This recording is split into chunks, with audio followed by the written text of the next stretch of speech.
Na tarde de hoje, a nossa proposta de cinema transpessoal é fazer uma reflexão à luz da psicologia da consciência e transpessoal a respeito daquilo que nós assistimos do filme Tok Tok, que está disponível nos dias de hoje na plataforma da Netflix. Tok Tok é um filme que trata da possibilidade de lidar com os transtornos obsessivos compulsivos, muitas vezes caracterizado pelos aspectos de repetições, de padrões repetitivos que, à luz da psicologia tradicional, ainda se diz inconscientes, padrões que se repetem de forma inconsciente. Para nós, na psicologia transpessoal, que se repetem por conta de serem produzidos por um nível mais profundo de consciência e pelo fato de nós estarmos vivendo de maneira ordinária no dia a dia, ainda não temos acesso à verdadeira causa geradora desses transtornos. Quem assistiu o filme quer falar a respeito do que chamou atenção, do que fez refletir sobre, ou como esses transtornos, de uma certa forma, através daqueles 6 personagens tão caricatos que trazem ali a possibilidade dos transtornos se manifestarem, fazem a gente refletir.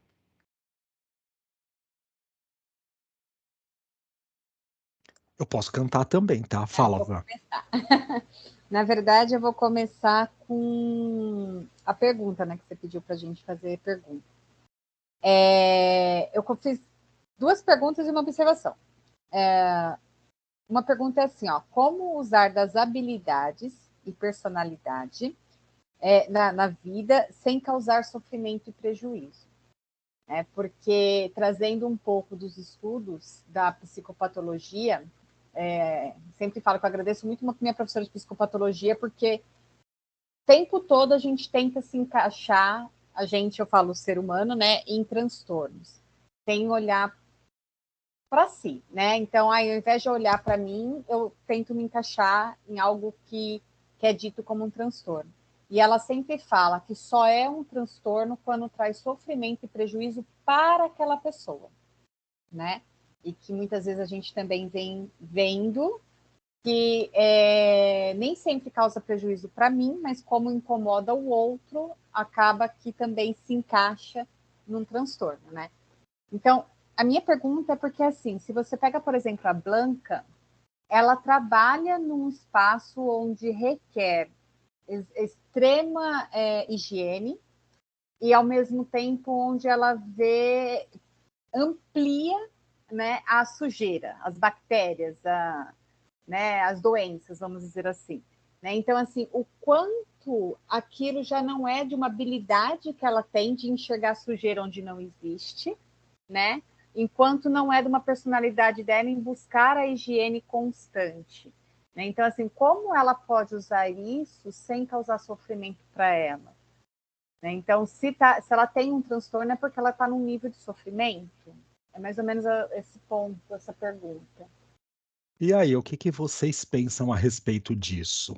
Quem tem um transtorno, porque todos nós temos condições de refletir sobre, com o filme ou sem o filme. Se eu tenho um transtorno, o transtorno está dado pela psicopatologia clássica, que ele só é um transtorno a partir do momento que ele incomoda a própria pessoa que o produz, né, que está tendo aquilo que é chamado de transtorno, e aí, levando em consideração as relações interpessoais, quando também prejudica o outro, e por conta disso eu acabo me sentindo inibido por esse transtorno. Então, assim, como é que a gente pode viver o nosso dia a dia sem produzir esse sofrimento? Vou dar um exemplo, eu preciso sair de casa e eu vou lá fechar a porta e eu volto para poder saber se a porta está fechada 3, 4, 5 vezes. Eu, de uma certa forma, sempre quando vou sair de casa, é assim, até porque aqui é gás de bujão, então assim, eu vou lá ter certeza absoluta que eu atarrachei direitinho aquela mangueira, lá no bujão, né, principalmente quando eu vou embora para São Paulo, que eu preciso deixar tudo desligado, tal, porque não é que eu obrigatoriamente volte no dia seguinte, às vezes eu não sei quanto tempo eu vou demorar, às vezes como já fiquei um mês aí em São Paulo e a casa aqui fechada, já pensou o gás aberto de algum jeito? O que poderia acontecer? Então, pensando nisso, como é que eu posso agir com base nessas características sem que aquilo, de uma certa forma, me traga um transtorno? O que vocês pensam sobre isso? Fala, Cris. se autoconhecendo e sabendo até onde você se sente confortável com a situação, e quando passa esse conforto, essa segurança, passa de um limiar, né? Trazendo um desequilíbrio.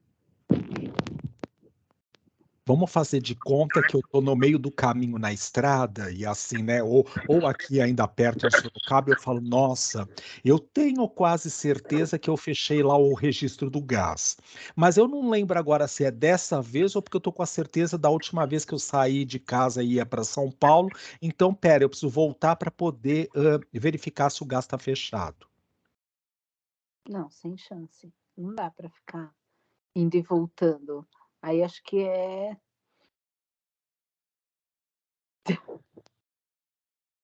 Fala, Van. Arriscar, né? Tá. Arriscar. Já aconteceu comigo algumas vezes assim, eu tenho a certeza que eu fechei o portão, que é portão automático, de casa, e daí fazer a seguinte pergunta para mim: você tem certeza que você fechou? Eu falo, sim, eu tenho certeza, né? Mas será que você fechou mesmo? Sim, eu fechei, né? E daí aconteceu uma vez. Uma segunda vez, você fechou o portão? Fechei. Você tem certeza que você fechou o portão? E daí eu começo a desconfiar de mim mesma. Né? Então, eu acho que uma das formas, primeiro, é estar presente, né? Que isso é a técnica lá do mindfulness, que é abrir, fechei, abrir, então eu estou presente, né? Não é aquela coisa automática. Esse é um ponto. E o outro é confiar naquilo que eu estava presente e fiz. Então, eu acho que o ponto principal aí é a presença. Isso, isso. Masako, você quer completar ou falar alguma outra coisa? Desculpa. Então, porque assim, eu acho nisso que tem que ter a presença, a consciência do que você está fazendo, né? E às vezes, eu falo no meu caso, às vezes eu estou na rua, eu falo, eu estou sem o celular.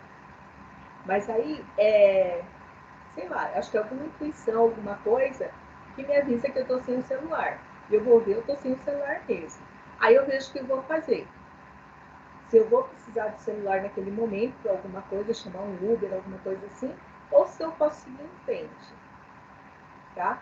Mas assim, nesse caso da obsessão, aquele moço das listras lá, o Otto, no finalzinho do filme, quando ele vai atravessando a faixa de pedestre, a moça pega e começa a beijá-lo e tira ele do foco. Então, eu acho que tem essa coisa da gente dar muita importância para aquilo que nos incomoda. Sabe, aqui no meu prédio, nós já tivemos alguns assaltos, né, que as pessoas entraram e tal. Então, eu tenho uma preocupação muito grande em fechar a porta. Eu fecho os dois trincos, em cima e embaixo. Meu filho é uma pessoa extremamente avoada. Então, às vezes ele dá uma volta só, e eu sempre peço para ele dar duas voltas, mas ele, né, é o jeito dele funcionar. E teve um dia que eu abri a porta à tarde e eu esqueci de fechar, não sei por que motivo eu esqueci de fechar e fui dormir. No dia seguinte, a porta estava aberta, né? Eu falei, nossa, para que tudo isso então? De ficar nessa neurose, sabe? De, nossa, eu preciso fechar a porta, eu preciso verificar, não sei o quê. Porque eu acho que existe essa coisa da fé e da proteção também, sabe? Da gente atrair as coisas, né? Então, eu acho que isso para mim foi meio que um teste, sabe? De que eu não preciso ficar neurotizando tanto a respeito disso, porque de alguma maneira eu tenho uma proteção. Né? Mas eu acho que é isso mesmo. Eu acho que quando você desconfia que você não fez alguma coisa, é bom você dar uma olhada, porque alguém tem de te avisar que você realmente não fez, sabe? Fala, Van. Fala, Van. Nada. Pegando esse gancho da Massaco, respondendo a minha própria pergunta, é você se conhecer, né, essas Vamos falar essa personalidade, vamos dizer assim, né? Essas questões, essas ações que você tem, que você criou por alguma maneira, e do transtorno, e utilizar isso a seu favor, né? Que é o que acontece lá com a menina que é professora de dança e depois ela se torna professora de meditação, de yoga, né? Então, respire fundo, relaxe, né? Então, ela utilizou o que ela tem de transtorno, adaptando na vida dela para ela não sofrer e não ter prejuízo, né? Então, por exemplo, se eu tenho um toque de ter que verificar as coisas muitas vezes, quais são os recursos que eu posso utilizar, né, para poder diminuir isso? Então, eu vou fazer um checklist, né? Então, eu vou pegar um papelzinho e vou colocar lá, desligar o gás, dei o check. Então, se eu dei o check, é sinal que eu fiz, né? Então, eu começo a criar repertórios para que mesmo eu tendo aquilo não prejudique a minha vida. Né? Então, é a atenção plena, é a organização que cabe a mim, não ao todo, né?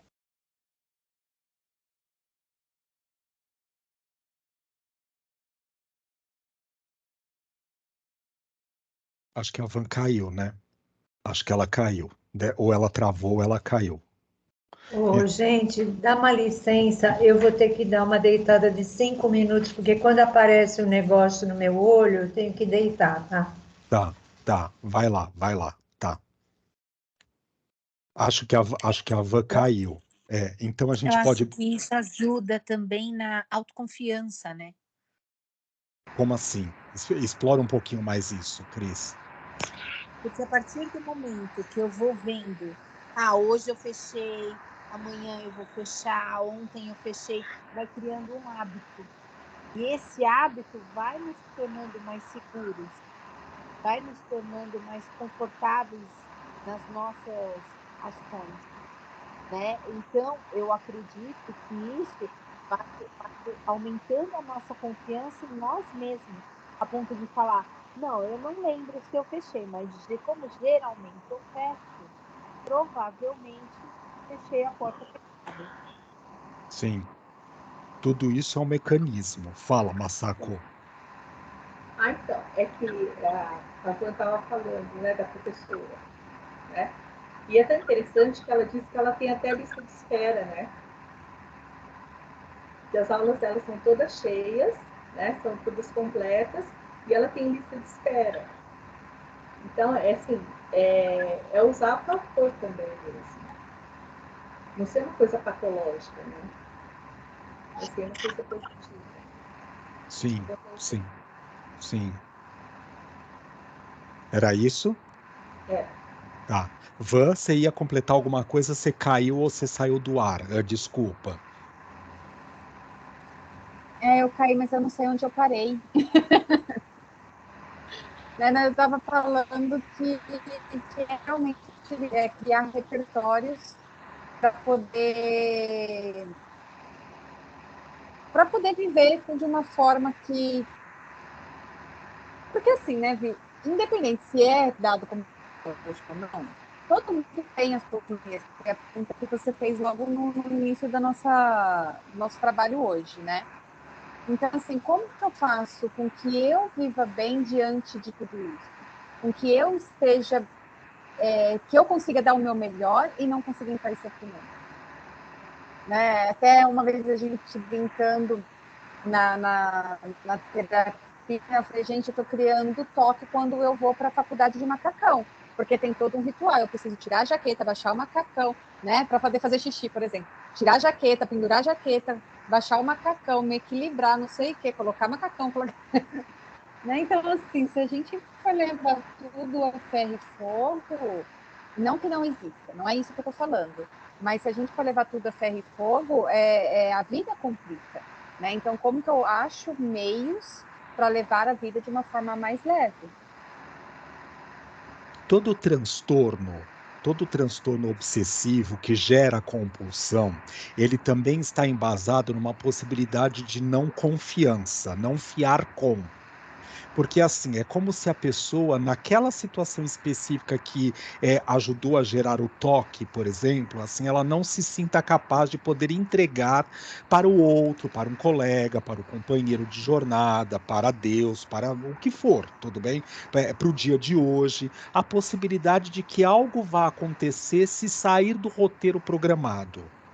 Então eu preciso de alguma forma, porque eu fui pego de surpresa. Se a gente voltar para o filme, todo mundo tinha uma experiência X que gerou aquela possibilidade do transtorno poder se manifestar. Então, observando essa característica, assim, o imprevisto aconteceu.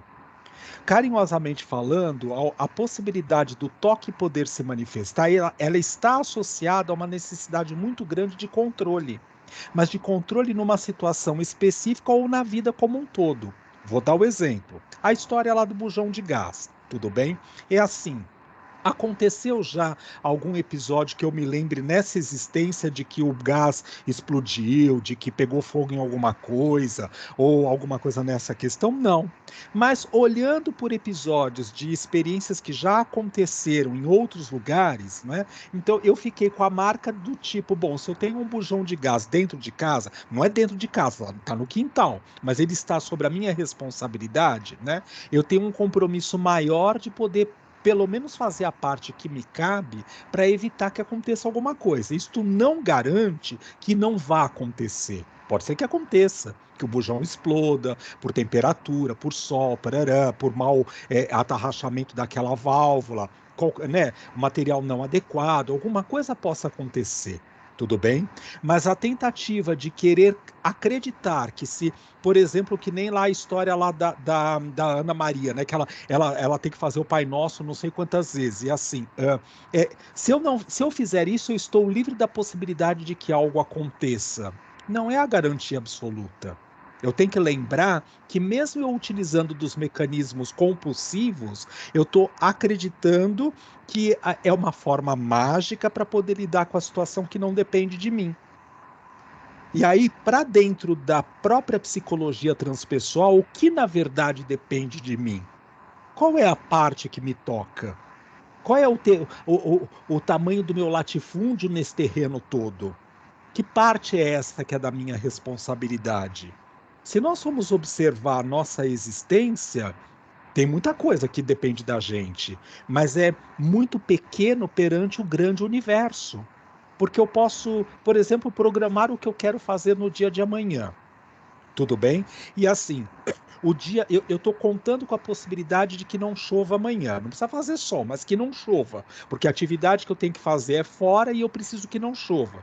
Se eu acordar e já estiver com uma chuva, a atividade já está morta por natureza. Ou ela se adapta à possibilidade de eu ir lá na chuva. Não, não dá para poder fazer. E aí isso, de alguma maneira, faz com que eu possa criar, dependendo do nível de consciência que eu me encontre, mecanismos, né? Como se eu me benzer, como se eu utilizar os cordõezinhos, o cordão budista amarrado no pulso, como se isso fosse evitar a possibilidade de que deixe de chover amanhã porque eu tenho uma atividade para poder executar. Então é um pensamento mágico. E que nós esquecemos na grande possibilidade, inclusive por uma das premissas da própria psicologia transpessoal, né, que assim, eu sou só uma peça dentro de um grande universo. E aí nós brincamos com o termo de que comigo, ou no neologismo, semigo, o universo vai continuar existindo. Então eu não significo nada perante esse grande mundão. Quando eu tento ser maior do que o próprio universo, eu posso me frustrar.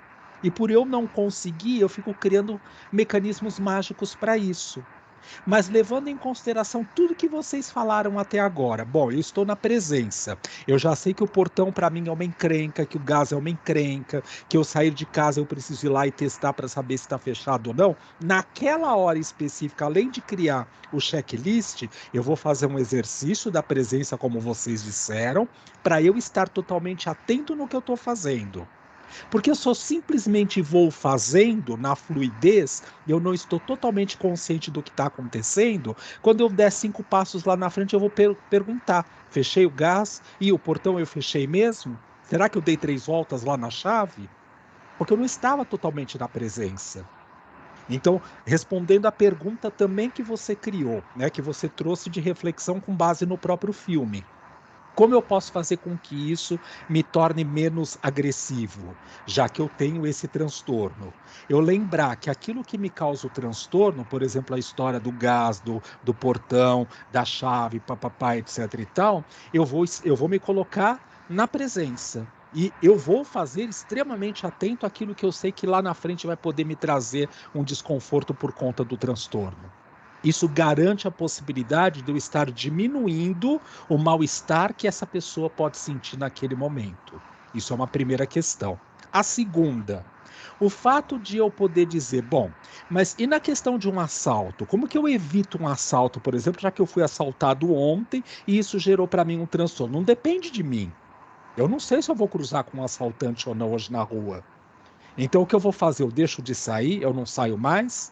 Ou eu tenho que trabalhar outros aspectos que a psicologia transpessoal também coloca, das questões ditas do nível espiritual de cada um de nós, para que a gente comece a trabalhar a possibilidade do confiar, no fiar com. Eu vou fazer a minha parte e o universo maior do que eu faz a parte dele. Se eu precisar do assalto, eu vou enfrentar o assalto. Se eu não precisar do assalto, o assalto não precisa acontecer. Fala, você ia dizer alguma coisa, desculpa. Eu ia, né, perguntar, que foi o outro ponto que eu coloquei. Então, diante disso, manifestar o toque seria uma forma de não estar inteira ou presente naquilo que eu me coloquei, né? É meio que assim, como eu não, né, não tenho condições ainda de nível de consciência, de lidar com algumas coisas, de estar inteira naquilo, porque aquilo me gera um desconforto, me gera algumas questões que eu precisaria olhar. Então, como eu ainda não estou na prontidão para, ou por eu estar na prontidão, acho que é mais por esse caminho, né? Por eu estar na prontidão para, mas ainda por algum nível de consciência não olhar para aquilo, então cria-se o toque. Não me Isso. mantendo inteira naquilo. É isso. Isso. Mas por quê? Porque a gente esquece da possibilidade de que o imprevisto pode acontecer a qualquer momento nas nossas existências. A nossa ilusão, o pensamento mágico que nós temos é que assim, viver é seguro. Viver é seguro para o estado ordinário de consciência? Não, não é nada seguro. Viver é seguro, inclusive se eu tiver que sair e levar um tiro na cabeça. Há uma segurança. Quando eu determino que isso não é permitido, porque senão eu vou me colocar numa possibilidade de que eu estou fora desse eixo, o que acontece? Eu passo a me tirar dessa possibilidade. Não, isso não pode acontecer comigo. Pode, eu estou na vida, e nesta vida isto é possível de acontecer. É que não depende só disso para que aconteça, ok? Mas se eu parto desse princípio, gente, nós acabamos de sair de uma pandemia. Qualquer um de nós poderia ter sucumbido com a pandemia. Qualquer um de nós. E isso não depende de eu querer ou não.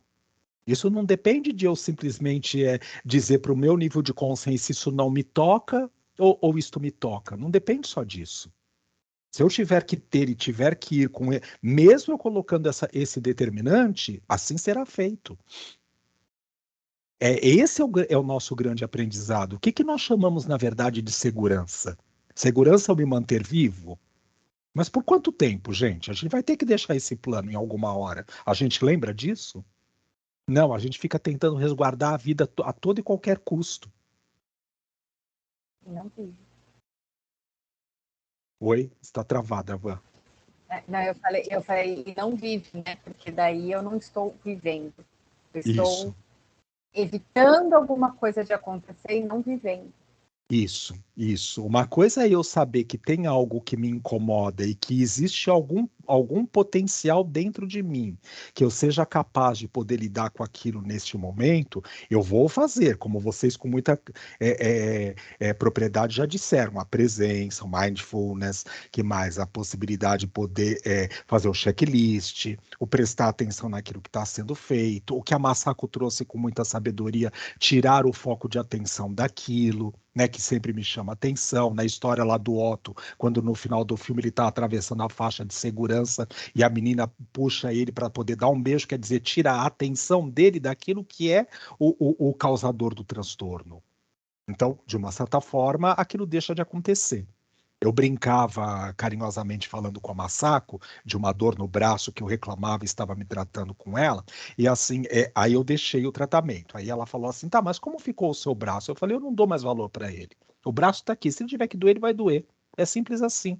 E ele deixou de doer, simplesmente isso. Porque eu tirei a importância. E aí vai um questionamento no bom sentido. Não sei se está certo ou está errado. Eu estou aqui brincando com um exemplo concreto meu, mas para pensar numa possibilidade que é assim: enquanto eu coloco, ai, a minha dor, ai, a minha dor, ai, a minha dor, é minha dor e ela tem que ficar aqui. O dia que eu digo, tem um braço aí que está doendo, ele dói. Mas ok, é isso. E ele vai doer o tempo que ele precisar doer. Deixou de doer. Aliás, tem um ombro aqui, que dependendo do movimento que eu faço, ele incomoda, mas é só isso também, até logo passa bem.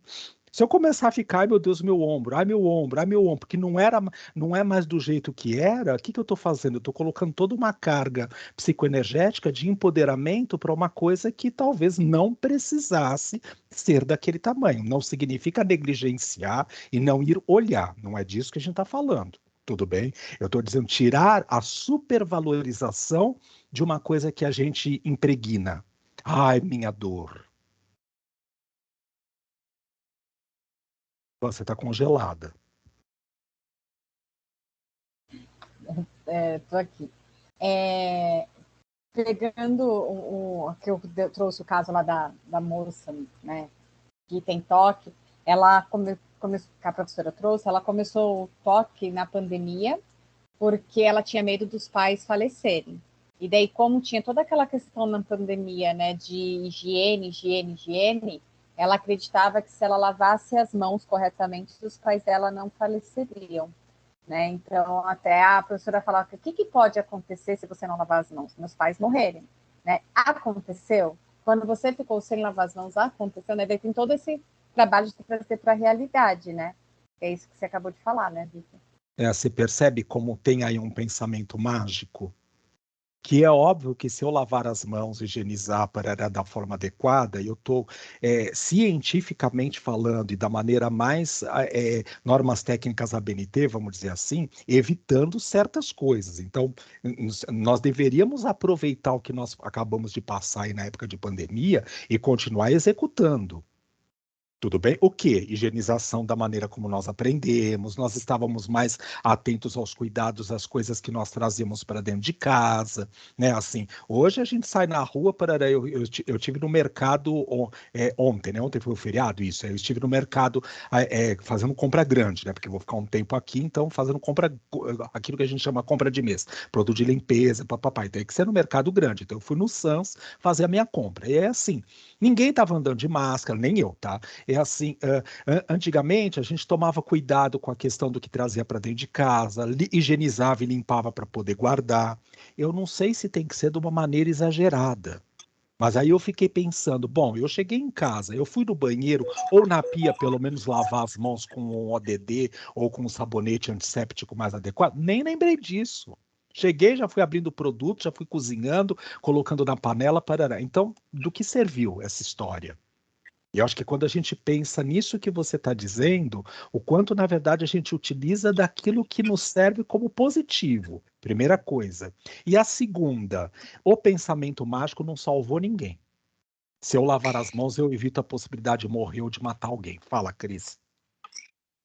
E existe culpa relacionada a esses transtornos? Tipo, se eu não lavar a mão, os meus pais vão morrer? Se acontecer dos meus pais morrerem, acabo eu, de uma certa maneira, me responsabilizando por? Muitas vezes sim, não é? Por que que isso acontece? Porque eu ainda estou no mundo mágico, acreditando que a responsabilidade é só minha. E eu esqueço qual é a parcela de responsabilidade que existe no outro. A gente sempre pergunta uma coisa que é assim: nós conhecemos pessoas, que nós não podemos citar o nome aqui agora, porque isso está gravado, tudo bem, mas nós, né, Cris, conhecemos pessoas que foram nossos professores, né, inclusive, que assim, que desencarnaram na pandemia. É por culpa da pessoa? Eu não posso dizer. É por culpa dos filhos da pessoa que, de uma certa forma, saíam e voltavam o tempo inteiro durante a pandemia e trouxeram o vírus para dentro de casa? A gente também não pode dizer isso. Cada um tem uma parcela de responsabilidade. Mas nós pensarmos carinhosamente falando que tem uma questão significativa que é assim. O que fez, no bom sentido da palavra, que esse pensamento de que tá vendo, porque olha, porque não teve a vacina, papapá, etc e tal, a vacina não houve um processo de evolução, não aconteceu isso, não aconteceu isso, por isso meus pais morreram. Eu conheço pessoas que tomaram a vacina e que morreram com coronavírus. Eu Então, também, familiares até. então a gente pensar nisso, que é uma questão de. Imagina o que é essa possibilidade do nosso pensamento mágico. Como se tudo dependesse de mim. Por quê? Porque nós queremos ser maior do que o próprio universo. E aí, respondendo de novo a sua pergunta, claro que isso ajuda a um processo de culpa muito patológico e tenebroso. Porque a pessoa se vê como responsável por aquela situação. E não depende única e exclusiva de mim. Eu vou brincar com uma questão que é assim, é a contrapartida disso, tudo bem? Eu vou lá e faço uma oferenda X qualquer, assim, minha mesmo, para poder matar alguém. Vamos dar um exemplo assim, tudo bem?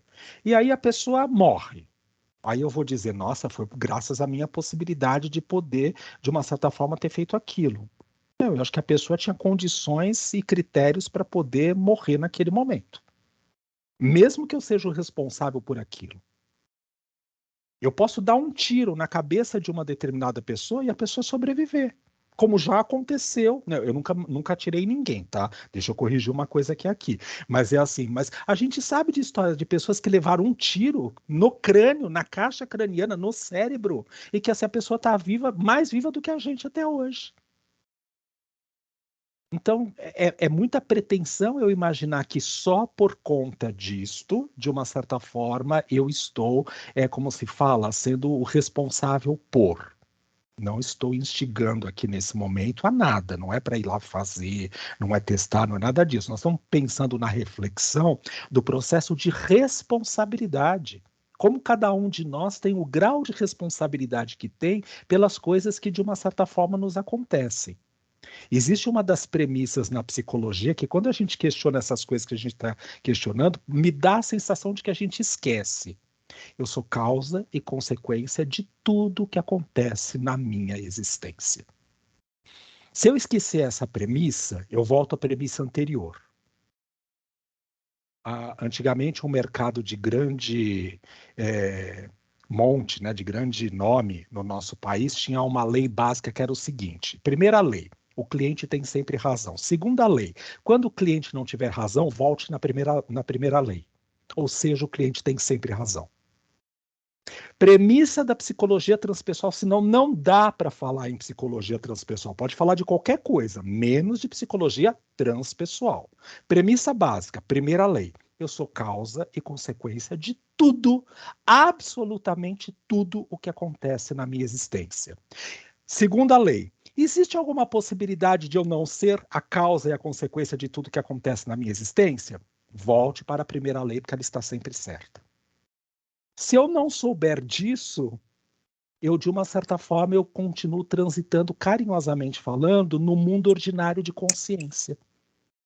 É que na nossa visão humanoide, a gente não quer que certas coisas aconteçam na nossa vida. Eu não quero sentir dor, eu não quero sofrer, eu não quero ver ninguém que eu gosto morrer, eu não quero ser alvo de uma bala, aspas, para a bobagem que eu vou falar agora, perdida. Que não existe bala perdida, ela é direcionada exatamente para onde ela tem que atingir. Uhum.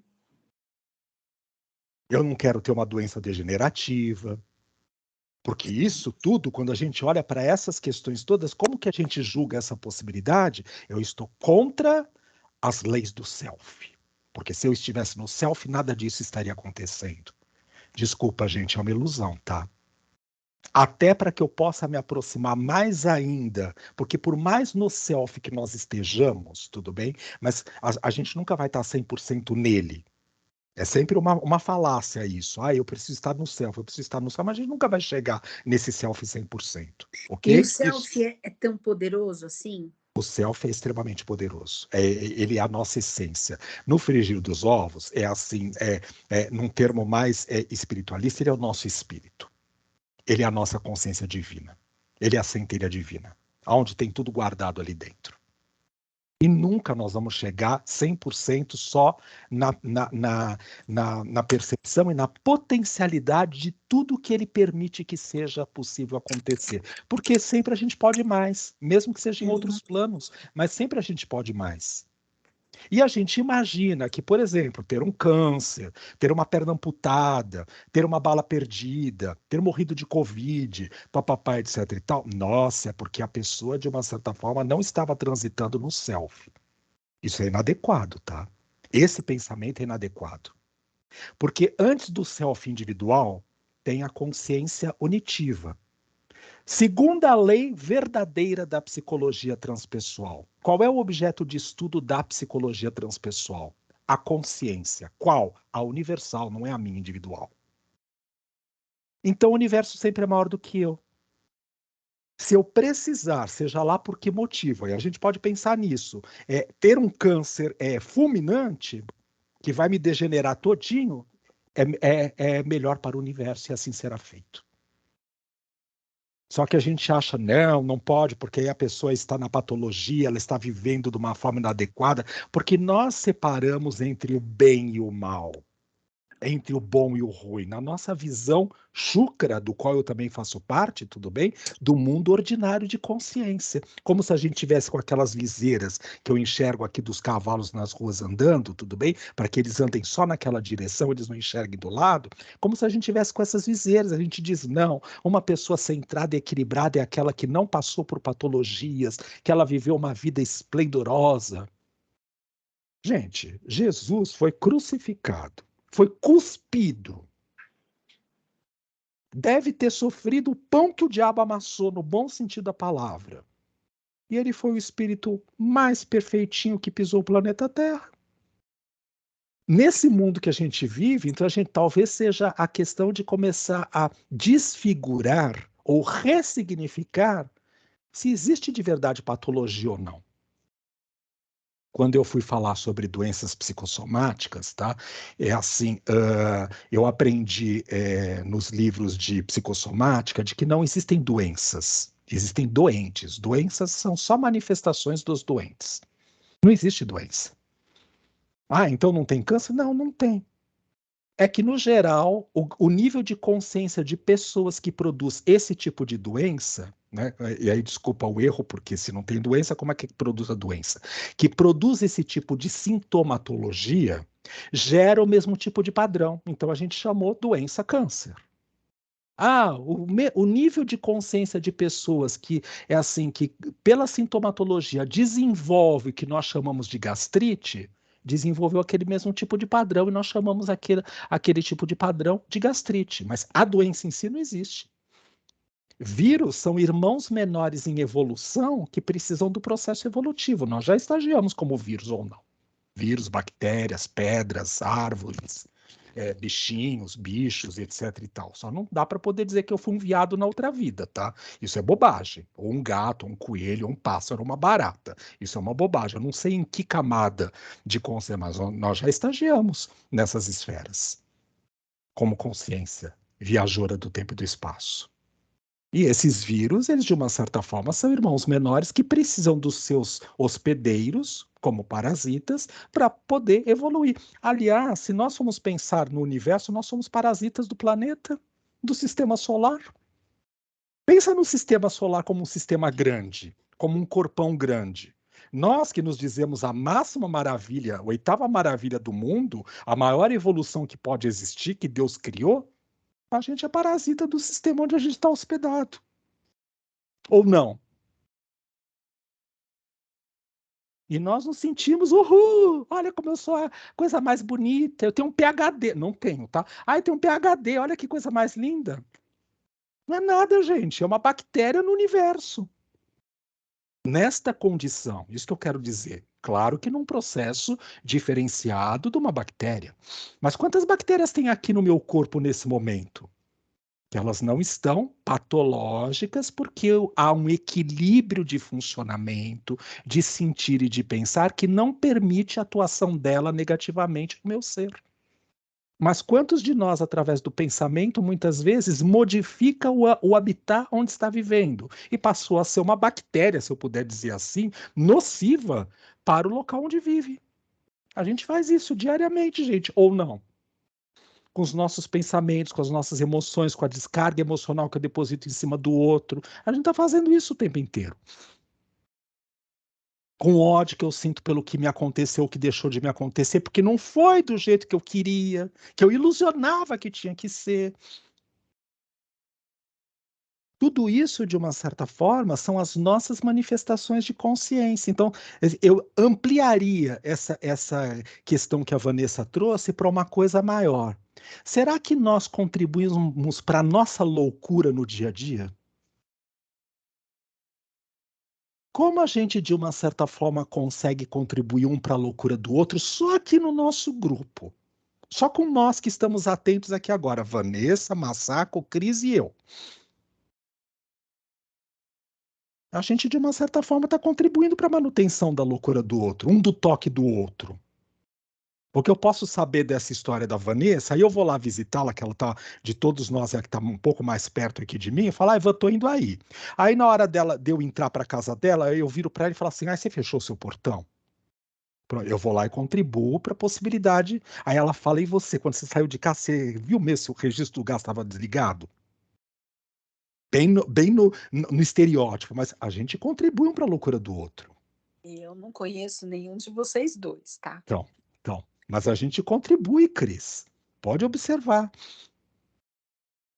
A filha vai sair de casa para encontrar o namorado, para beijar o namorado. Você fala, você não passou nenhum batom? Você vai com esse batom apagado? Ele não vai querer essa boca. Você tem certeza que você vai atender hoje com essa brusinha? Você não passou sua roupa aí em Sorocaba, né? E você vai se colocar disponível para gravar esses vídeos que vão ficar disponíveis na internet desse jeito?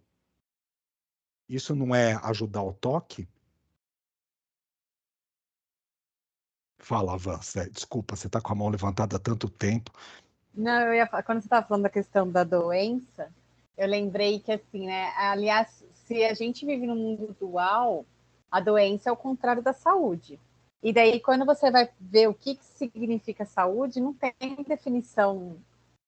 Vou ser bem redundante, como você diz, Victor, não tem definição definitiva, né? Porque, assim, a saúde é a ausência da doença, a saúde é o bem-estar físico, psíquico e emocional.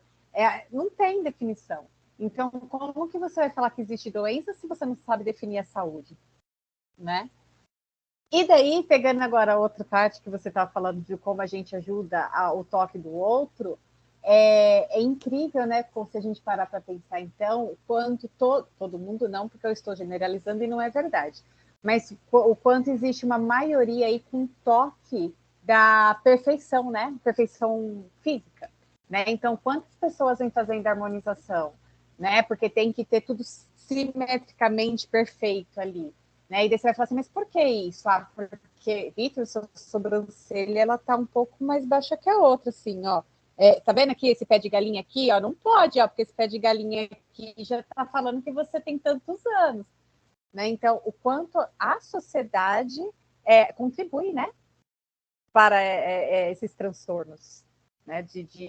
O toque que a gente está trazendo aqui, né? E foi legal você trazer isso como uma proposta para a gente refletir, porque existe uma questão fundamental que nós não podemos fugir.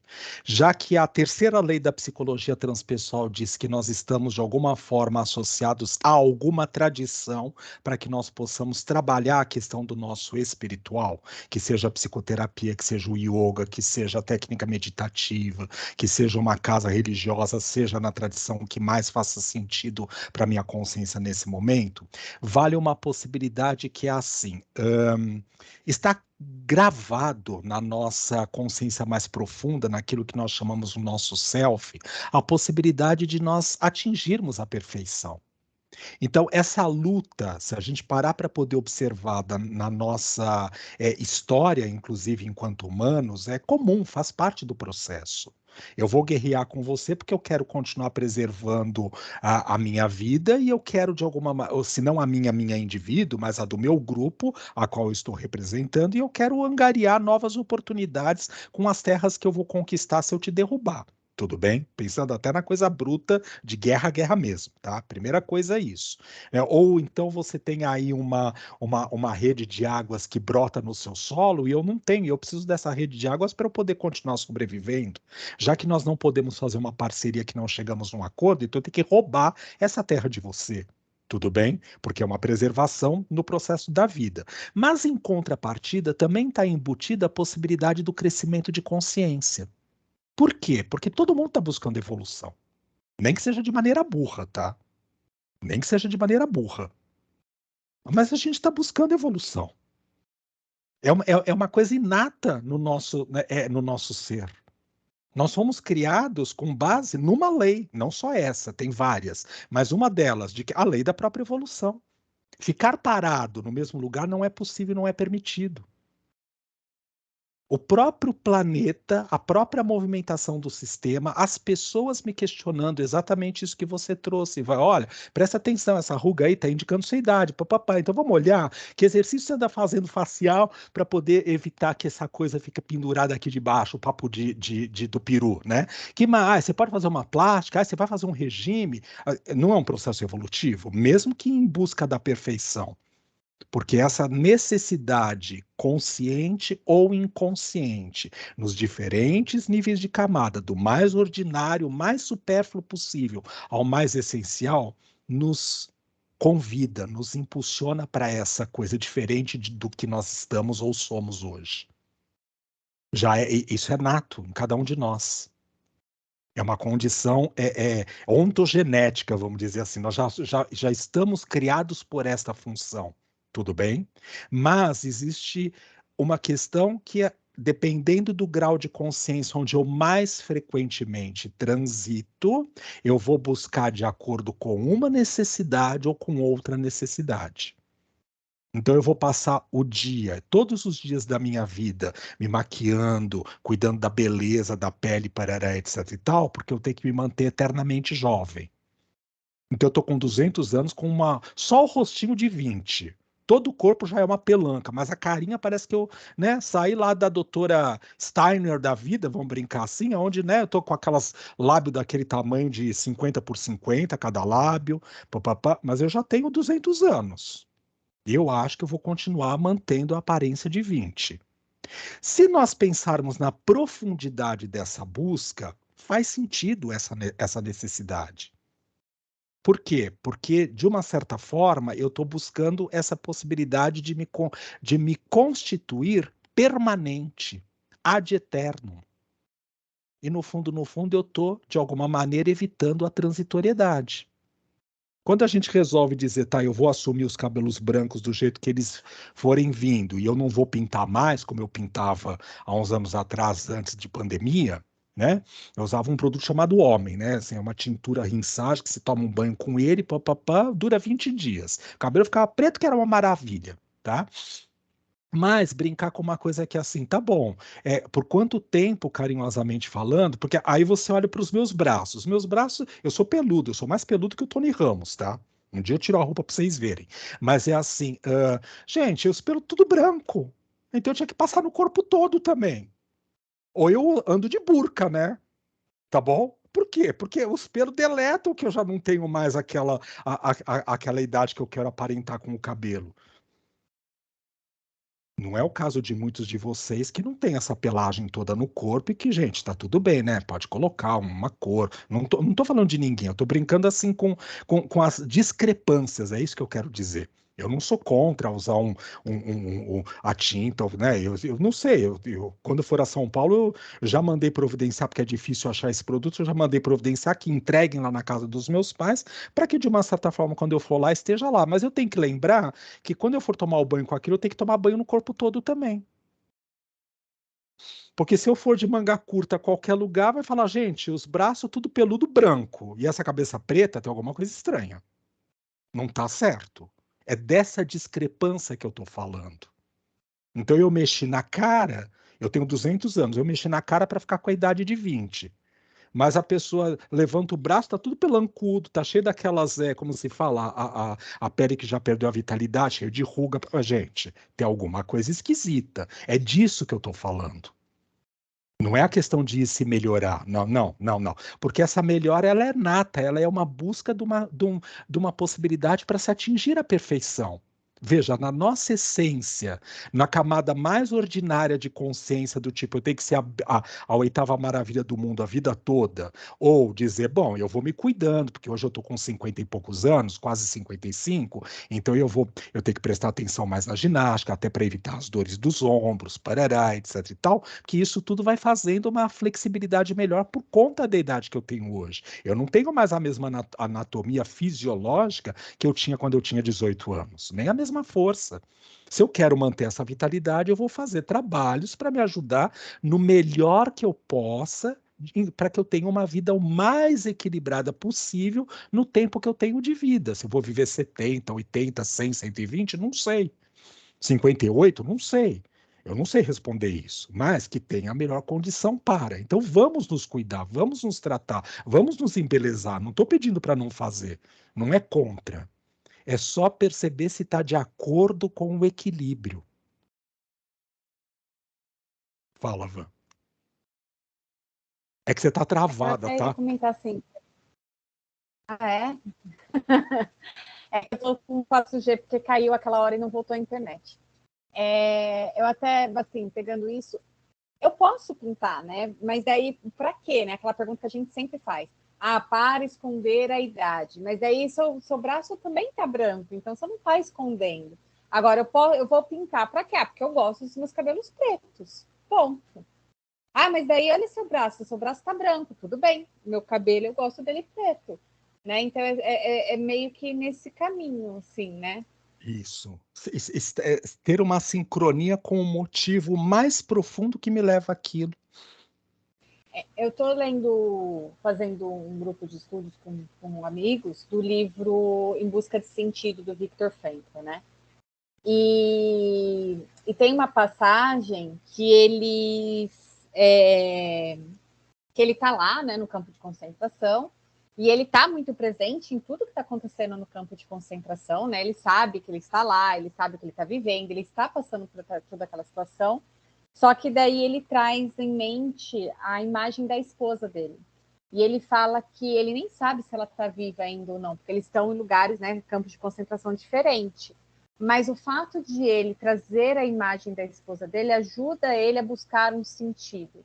Não significa que ele está deixando de viver o que ele está vivendo ali, mas ele consegue suavizar aquilo. Né? É mais ou menos nesse caminho, né? Eu vivo o que tem aqui, mas eu tenho consciência de que isso me faz bem. Mais ou menos nesse sentido, assim. Nós acabamos de viver um campo de concentração no planeta todo, durante 3 anos aí, e nem sei se já terminou totalmente. O que foi a pandemia, de um jeito ou de outro. Uns mais livres, outros menos, parará. Então, se nós não estivéssemos apegados a alguma coisa que fizesse sentido para nós naquele momento, com certeza a gente teria se sucumbido, psiquicamente falando. O X da questão é assim, não importa qual seja a experiência, não importa qual seja a experiência, eu posso pintar o cabelo, porque eu quero ele preto, eu posso, não tem problema nenhum, não tem encrenca nenhuma. E mesmo mantendo os braços com os pelos brancos, ok, também não tem problema nenhum. Mas é isso que você trouxe com sabedoria, Vã, que é uma questão assim, qual é o motivo? Se eu quiser esconder a idade, bom, então eu vou ter que fazer uma plástica, eu vou ter que limpar aqui o cantinho dos olhos que você falou lá do pé de galinha, eu vou ter que mexer nessa papada que eu não tinha há uns 15, 20 anos atrás, eu vou ter que pensar na rinçagem, eu vou ter que fazer um tratamento para ter mais cabelo do que eu tenho hoje, né? E assim, tudo isso mudou. Se eu não levar essas coisas todas em consideração, tudo bem? É assim, o que que vai acontecer? Eu fico em desequilíbrio. Pensando na questão de tentar esconder umidade, eu fico num desequilíbrio. Se é para eu poder estar bem comigo mesmo, porque eu gosto assim, tá tudo certo. Então, isso não é só por uma questão de aparência, são todas as escolhas que, de uma certa forma, nos impulsionam para a possibilidade da gente ir em busca da perfeição. Há uma necessidade na nossa essência, na nossa centelha divina, cravada no nosso ser, que é ir em busca de. Isso é nato para todos nós, enquanto essência. Agora, se eu vou mais apoiado nas questões egóicas, porque eu me permito ainda, só consigo transitar pelo grau de evolução que eu me encontro preso a essas coisas, é isso, é isso. Outro dia, brincando com uma pessoa, via internet também, porque a pessoa nem mora aqui no país, e assim, mas não é minha cliente não, é só uma amiga, e assim, nós estávamos conversando, essa semana foi isso, e aí a gente brincou com uma coisa que é assim, é porque ela ganhou na loteria norte-americana, tá? Então assim, ficou rica da noite para o dia. Mas brincar com uma coisa, e psicóloga, também eu brinco com ela, eu falo assim, você deixou de seu trabalho, parará, etc e tal? Não. Não, porque eu não tinha isso como objetivo. Eu só tenho uma vida um pouco mais, como se fala, menos preocupada com essa questão. E para mim, ela ainda brinca com uma possibilidade que, assim, para mim ainda facilitou uma coisa que eu já fazia. Eu gostava de atender caritativamente falando. Então eu simplesmente eu pude largar aquilo que era uma obrigação pesada na minha existência, que era ter o consultório, ter que atender no consultório.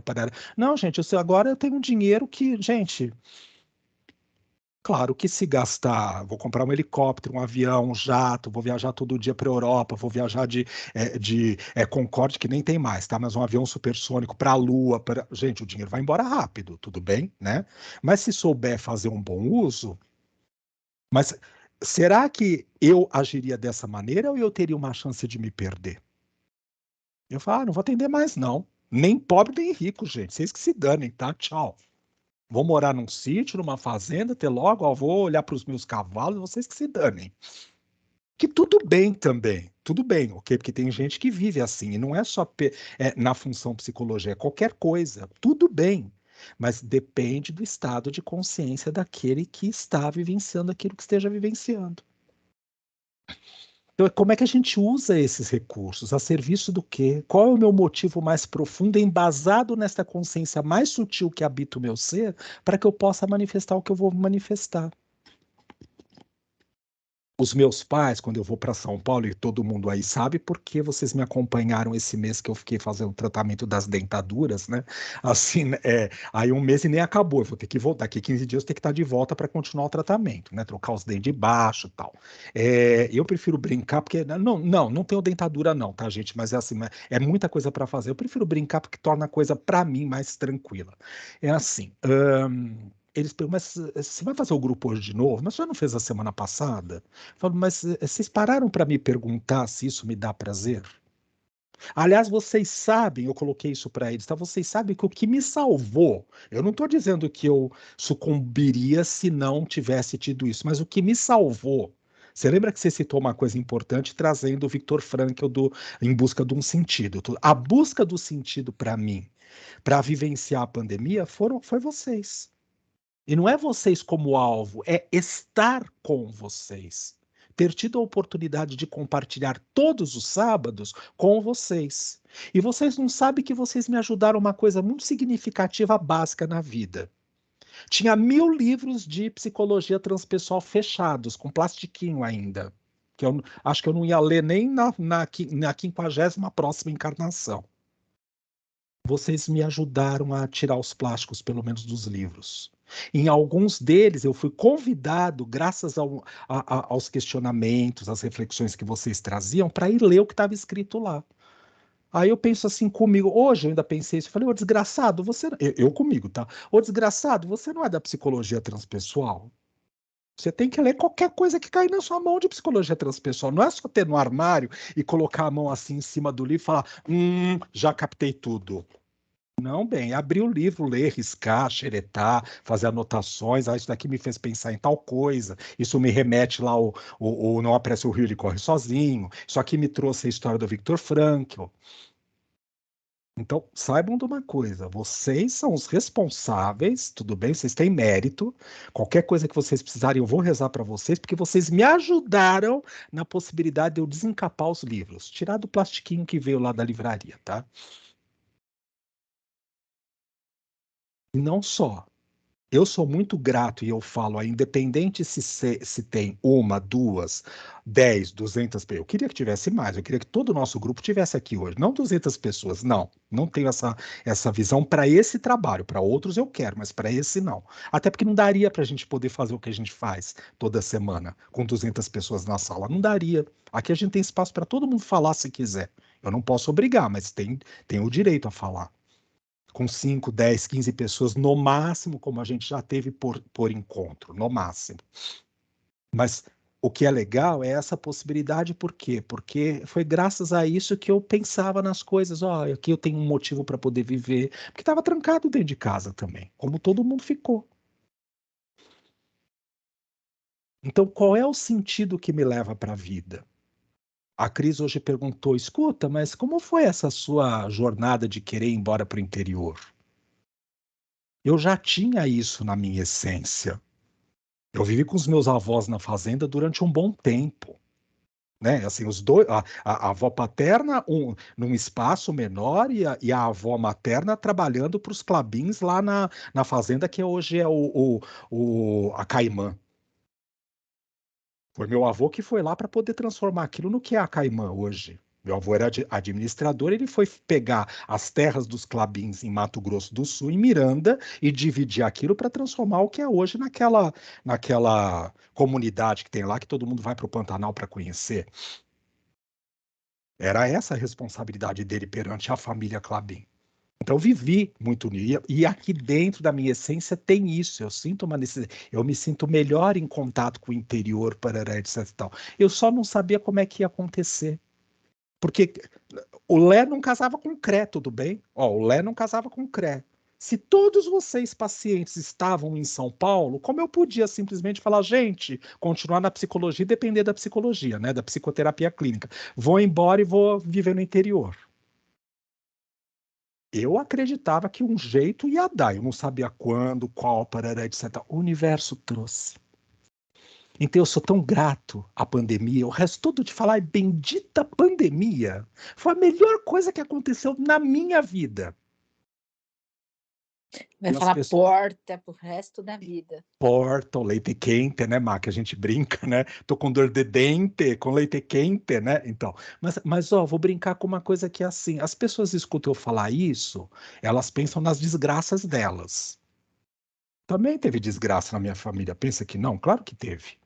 Mas eu continuo rezando, dizendo, Deus, você se super. Eu falo bem assim para ele. Eu ponho ele sentar naquela cadeira que muitos de vocês conheceram, que é a cadeira que eu fui amamentado, tá? Que é a poltrona que tá aqui. Qualquer dia eu tiro a fotografia para quem não conhece ela, que era a cadeira que o paciente sentava na minha sala de atendimento em São Paulo. Essa BGR. É que hoje ela tá mais bonita, reformada, mas foi a cadeira que eu. A minha mãe foi amamentada nessa cadeira. Eu fui amamentado nessa cadeira e ela tá aqui, é minha herança.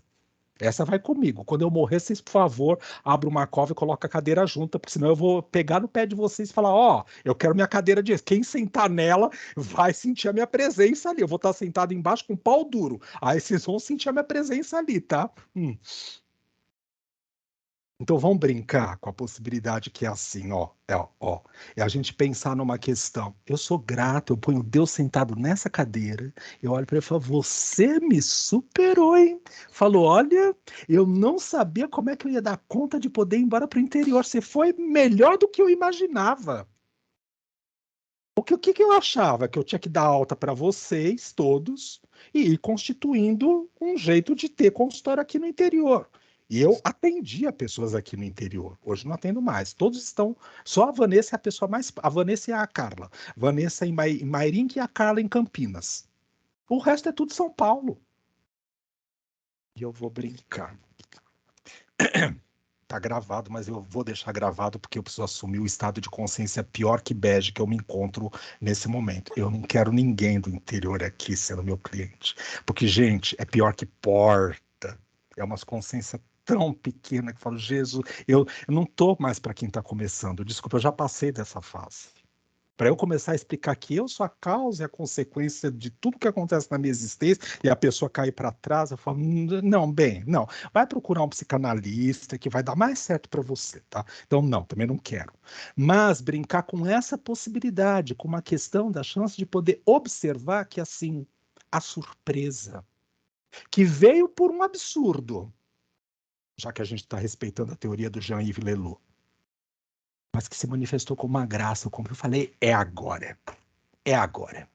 Meus pais começaram a cantar bola e acho que nós vamos embora para o interior, parará, não sei o quê. E eu conheço bem os pais que eu tenho. Minha mãe não, mas mais o meu pai.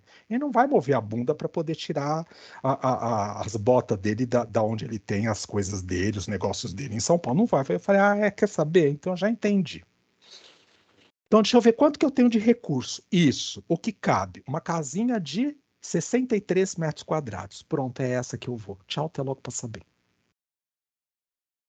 E eu achei pela internet, por um sitezinho chumbrega, desses que ninguém nem entra para poder procurar coisa para alugar. Eu olhava para casa e falava, não, essa não, gente, essa não, essa não. Aí vou ver outra, essa eu não vou nem ver. Onde eu tô? Nessa. Que eu dizia, não, é nessa. E aí eu aprendi, graças a nobres presenças que estão aqui nessa sala, não sou eu que escolho a casa, é a casa que me escolhe, perante a energia que eu necessito trabalhar. E está feliz, né? Super, super, gente. Tanto é que eu chego aqui, eu me empodero, eu vou para São Paulo e falo, tem que ir lá, Cada vez a federação essa semana resolveu fazer um questionamento. A Federação Espírita do Estado de São Paulo resolveu fazer um questionamento para poder dizer, gente, vamos voltar ao trabalho presencial. Eu já me pronunciei, eu falei, eu não. Não, eu nem moro mais em São Paulo, eu estou no interior. Eu adoro o passe virtual, que é assim. E falei bem assim: quando vocês me enchem o saco, eu desligo o computador e caiu a minha internet, eu falo para eles, tá? E aí, tchau, até logo, passa bem. Não, não vou voltar, não, não quero. Não, bem, não quero. Só não abro mão de uma casa. E eu sou muito claro naquilo que eu falo, porque é meu network. Não pense que é porque eu estou trabalhando para Jesus, não. É meu network. Só uma casa que eu não abro mão, que lá eu vou fazer palestra, papapá, tal. E em contrapartida, em consequência, também ajuda as pessoas que vão lá ouvir aquilo que tem para falar, né? Que é falar de Jesus, papapá, tá? Ajuda, mas é meu network. Não faça uma fantasia contrária em relação a isso, que eu seria um hipócrita. Então respira, pausa, volta a respirar. Por que eu estou falando a respeito disso de tudo e fazendo questão de deixar claro? Porque senão a gente vira uma hipocrisia. O impulso é para que a gente se melhore, para que a gente se busque, para que a gente vá atrás, para que a gente cresça em consciência.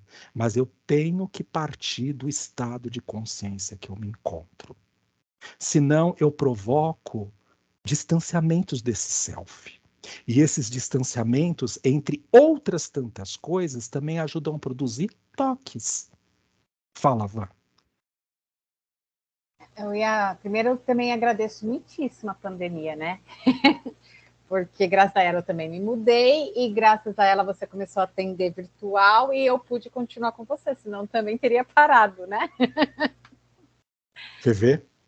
Eu ia falar, Vitor, aí você trouxe a questão da surpresa, pegando o livro que a gente vem lendo, e trazendo também um pouco lá que eu aprendi não, né? Que eu conheci, porque nem sempre, nem coloco em prática. Não vou também usar o sempre, porque tá mais para nunca do que para de vez em quando. É que se a gente entende, né, que sem apego, sem aversão, né, equanimidade e que tudo é impermanente, né? A gente viveu aqui agora e não. E sabendo, por exemplo, deu muito exemplo, né? Você está meditando, seu pé está dormindo, do mesmo jeito que ele começou a dormir, vai passar. Né? Agora, se eu fico, meu pé está dormindo, aquilo cria uma força e fica tão grande, que é o que você estava falando da dor no ombro. Né? Cria uma força e fica tão grande que daí eu paro de meditar, eu me perco, né? Que a meditação traz, que é o presente, é o estar no self, tudo. Eu me perco disso por conta de estar colocando foco em outra coisa que vai passar. Né? Eu me apego naquela outra coisa, ou tenho aversão àquela outra coisa e vai passar.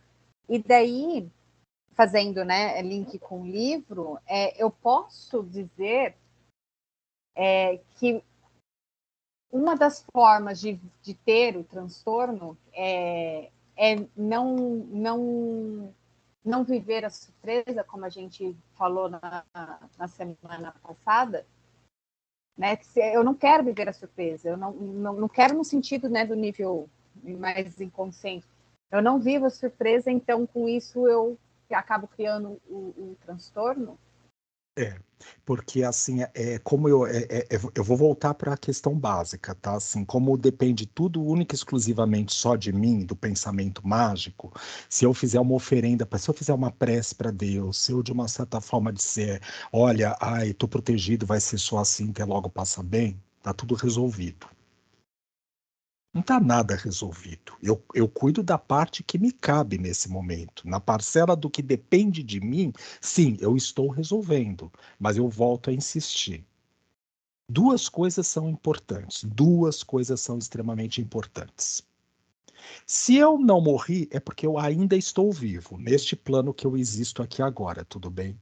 Mas nenhum de nós, sem exceção nenhuma, vai ficar para semente. Então, vale a gente poder repensar que, ok, eu fico tentando resguardar a vida, mas de que vida eu estou falando? Eu estou mal, entrevado, em cima de uma cama, com todo o corpo comido, vamos fazer a fantasia, tá? Todo o corpo comido, parará, e eu estou lá tentando resguardar a vida, essa existência. Sendo que eu tenho dos médicos, no bom sentido da palavra, que eles também não são deuses, as coisas podem se reverter. Mas no caminhar da carruagem, cientificamente falando, não tem mais reversão daqueles quadros. E eu fico protelando isso? De que vida que eu estou falando? Eu não estou pedindo para ninguém tirar a vida, não é isso que eu estou falando, tudo bem? Mas em algum momento a gente vai ter que deixar esse corpo. Seja por meios naturais, porque papum, caiu e morreu, né? E não é porque caiu que morreu, mas morreu, morreu e caiu. Caiu porque morreu, tudo bem? Não é morreu porque caiu. É morreu porque caiu. Não, é caiu porque morreu.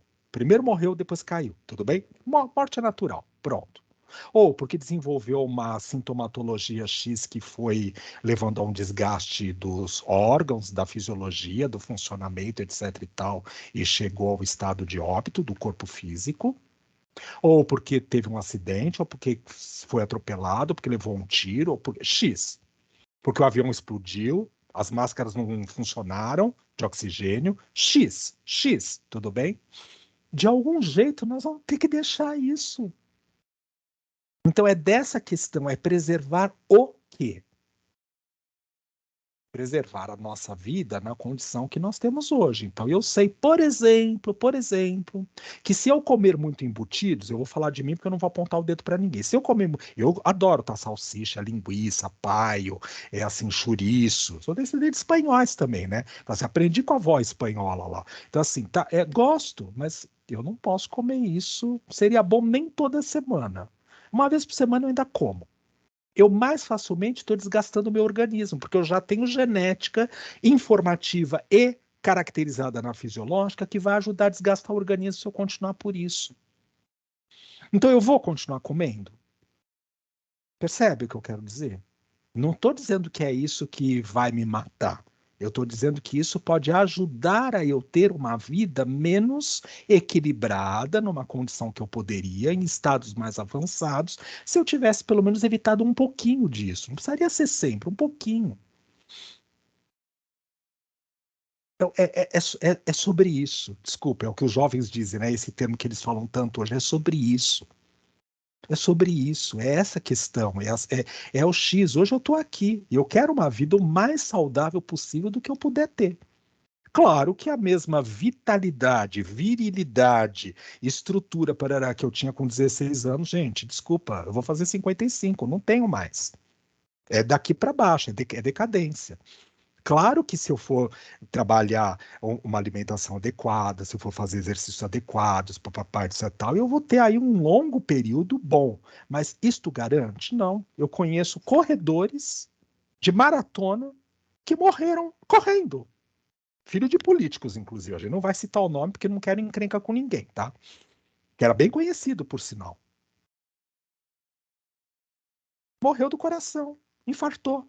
Então, assim, é isso que eu quero dizer. O imprevisto, que é com base na pergunta que a Vanessa trouxe, o imprevisto não está aí.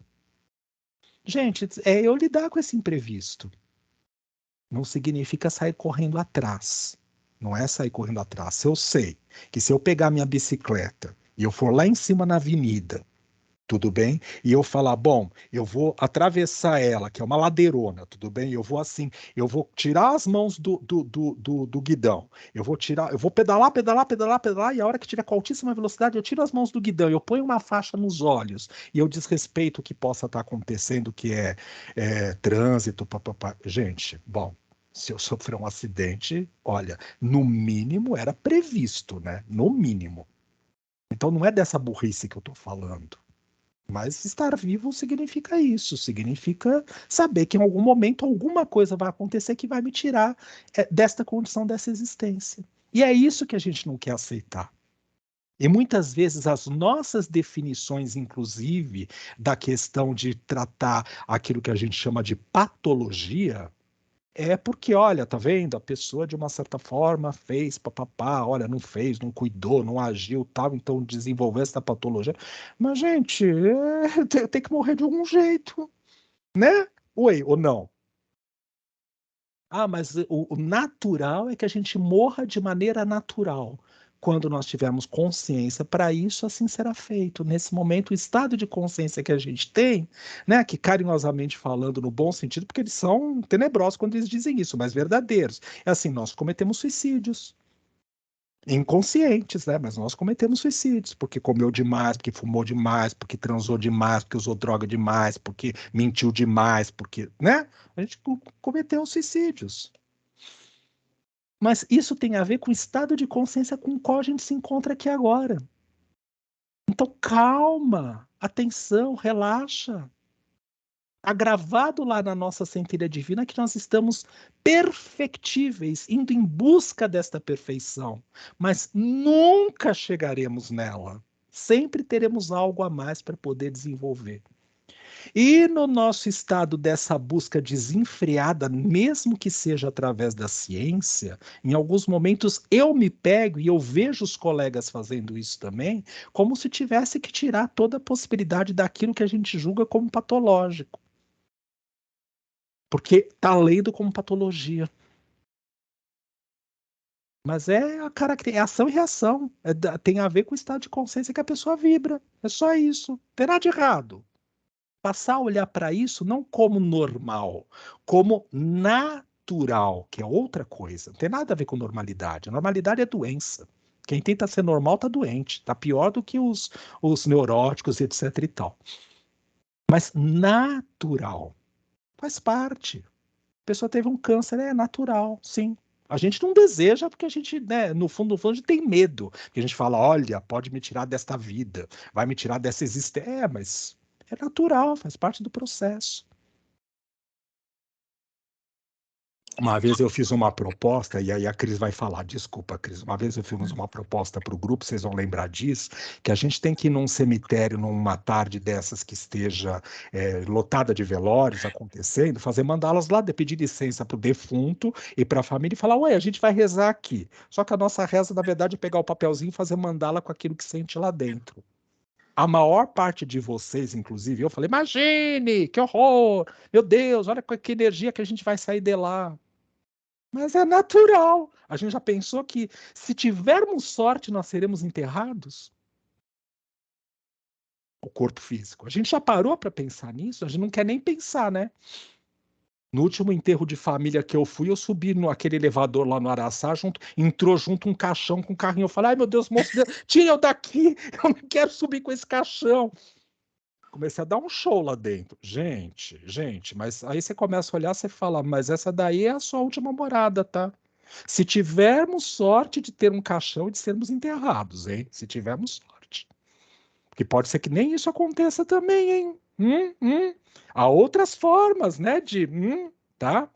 Indigente.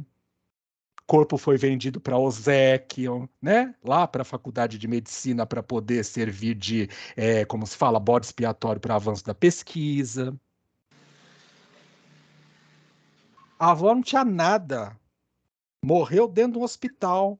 O médico não quis, do hospital, não quis dar o atestado para ela. Teve que ir pro IML para poder fazer como chama lá, a Autópsia. causa-morte. Obrigado, isso mesmo, autópsia.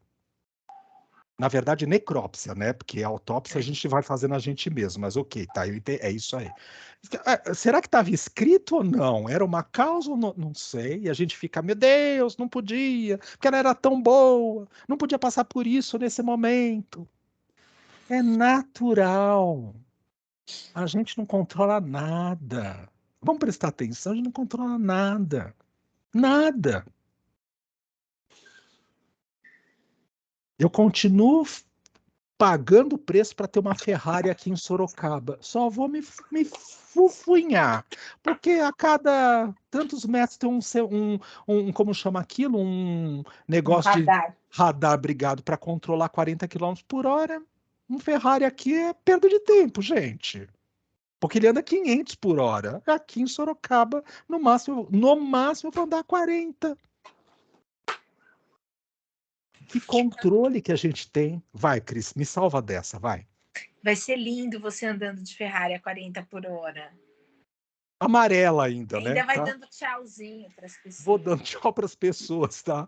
Isso, para os cavalos que tem na rua, né? Para as galinhas do sítio. Vai, Cris, me salva. Você ia falar alguma coisa importante, desculpa. Infelizmente, eu vou precisar me desligar agora. E eu queria agradecer a oportunidade, eu estava morrendo de saudades de vocês. A gente vai acabar, se você esperar 2 minutos, a gente já vai acabar. Ah, então tá. A gente vai acabar, tá? Mas a gente também estava com saudade. Eu não quero acabar com a reunião. Não, mas às 7 a gente encerra, tá? Às 7 horas a gente encerra. Então então sempre isso, tá? Falta 2 minutos, a gente vai acabar já, de verdade, tá? Tudo bem até aqui, gente? Vamos voltar para uma questão inicial nossa. Nós encerramos todo o assunto? Nem é a nossa proposta. Aqui a gente não tem a proposta de ser fiel, fidedigno ao documentário, ao texto que a gente está lendo. A gente discute, pensa à luz da psicologia transpessoal, mas como isso, de uma certa forma, nos guia. Como é que isso, de uma certa forma, toca a nossa essência, para a gente poder trabalhar aquilo que a gente necessita nesse momento. Essa é a proposta do nosso grupo, porque estamos embasados no encontro, na possibilidade de podermos passar horas, todos os sábados juntos, tomando nosso cafezinho, refletindo, pensando, crescendo, escrachando, debochando, para que a gente consiga trabalhar as nossas verdadeiras consciências. Essa é a nossa verdadeira proposta. Tudo bem? Desabilitem seus microfones, por favor. Prestem atenção na sua... Alguém quer falar alguma outra coisa antes disso? Tudo bem? Tudo bem? Tá. Então, desabilitem seus microfones, prestem atenção na sua respiração. Observa como você está se sentindo aqui agora. Veja que a parte mais significativa do seu ser é a sua essência. Só isso existe. Todo o resto é ilusão. Tudo aquilo que a gente chama de patologia, de doença, de mal-estar, de desequilíbrio, é por eu não considerar natural da própria existência onde eu me encontro aqui agora. Tá tudo certo. No momento de estado de consciência que eu mais frequentemente transito no meu dia a dia. Eu inspiro, pausa, expiro, pausa e volto a inspirar. Na luz que eu sou. Porque nós já sabemos que todas as sombras psíquicas que nós mesmos, como causa, produzimos como consequência no nosso ser, são apenas reflexos da luz verdadeira e pura, que eu sou. Inspirando, pausa, expirando essa luz para todos os cantos e recantos do universo. Pausa e voltando a inspirar a luz que habita o meu ser. Que assim seja. Vamos abrindo os olhos, voltando para o aqui e agora, percebendo como nós estamos nos sentindo nesse momento. Todo mundo de volta para aquilo que precisa agora.